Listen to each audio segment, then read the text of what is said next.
মহেশপুরে অবসরপ্রাপ্ত সেনা সদস্যর বাধার মুখে পানি নিষ্কাশন, জলাবদ্ধতায় অতিষ্ঠ ১৫-২০ পরিবার ও স্কুল শিক্ষার্থীরা।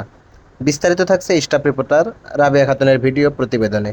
ঝিনাইদহের মহেশপুর উপজেলার আজমপুর ইউনিয়নের ১ নম্বর ওয়ার্ডের আলামপুর প্রাইমারি স্কুলের সামনে পানি নিষ্কাশনের পথ বন্ধ করে দেওয়ার অভিযোগ উঠেছে অবসরপ্রাপ্ত সেনা সদস্য মজনু ও তার ছেলে বাপ্পির বিরুদ্ধে। এতে প্রায় ১৫-২০টি পরিবার পানিবন্দী হয়ে পড়েছে এবং স্থানীয় প্রাথমিক বিদ্যালয়ের কোমলমতি শিক্ষার্থীদের স্কুলে যাতায়াতে চরম দুর্ভোগ পোহাতে হচ্ছে। স্থানীয় সূত্রে জানা যায়, সামান্য বৃষ্টিতেই ১ নম্বর আলমপুর প্রাথমিক বিদ্যালয় সংলগ্ন এলাকায় স্থায়ী জলাবদ্ধতার সৃষ্টি হয়। এতে স্থানীয় বাসিন্দা মোহাম্মদ আলী, আজেম, আমজেদ ড্রাইভার, রিপন ও মফিজসহ অন্তত ১৫-২০টি পরিবারের মানুষ দৈনন্দিন জীবনে চরম ভোগান্তির শিকার হচ্ছেন। এছাড়া কাদা পানি পেরিয়ে প্রতিদিন ঝুঁকিপূর্ণভাবে আলমপুর প্রাইমারি স্কুলে যাতায়াত করতে হচ্ছে ছোট ছোট শিক্ষার্থীদের। পরিস্থিতি থেকে পরিত্রাণ পেতে স্থানীয় জনগণ নিজ উদ্যোগে পানি নিষ্কাশনের মালামাল ও পাইপ ক্রয় করেন।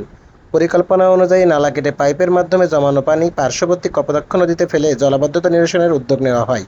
এলাকার অন্য বাসিন্দারা নিজ নিজ বাড়ির ভেতর দিয়ে পাইপ নিতে সম্মতি দিলেও অবসরপ্রাপ্ত সেনা সদস্য মজনু তার সীমানা প্রাচীরের বাইরে দিয়েও পাইপ বসাতে বাধা প্রদান করেন। এলাকাবাসীর অভিযোগ, সেনাবাহিনীতে চাকরির অজুহাত ও প্রভাব খাটিয়ে মজনু ও তার ছেলে বাপ্পি দীর্ঘদিন ধরে সাধারণ মানুষকে নানাভাবে ভয়ভীতি প্রদর্শন করে আসছেন।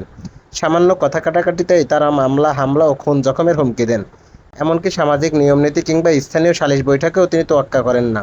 সম্প্রতি স্থানীয় গণমাধ্যম কর্মীরা বিষয়টি সম্পর্কে জানতে চাইলে তিনি ক্ষিপ্ত হয়ে বলেন, "আমি কাউকে মানি না।" এ বিষয়ে ভুক্তভোগী পরিবার ও এলাকাবাসী কোমলমতি শিক্ষার্থীদের পড়াশোনার পরিবেশ রক্ষা এবং জলজট দূর করতে মহেশপুর উপজেলা নির্বাহী কর্মকর্তার আশু হস্তক্ষেপ ও দৃষ্টি আকর্ষণ করেছেন।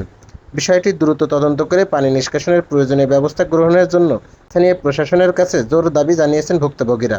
নিউজ ডেস্ক, দৈনিক ইনসাফের চোখ।